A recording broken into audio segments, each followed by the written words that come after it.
What's the meaning of cost cutting?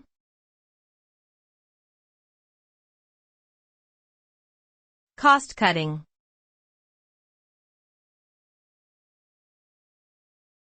Cost cutting.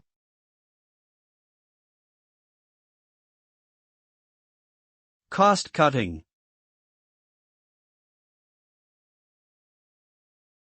Cost cutting.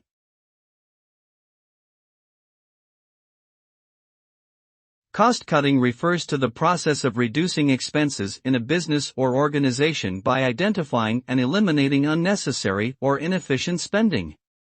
The result of cost-cutting measures can vary depending on the specific situation, but typically it leads to improved financial performance through increased profitability or reduced losses.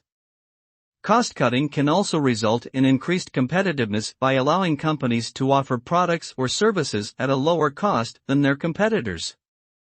However, if cost-cutting is not done in a thoughtful and strategic way, it may also have negative impacts such as decreased employee morale or lower product quality.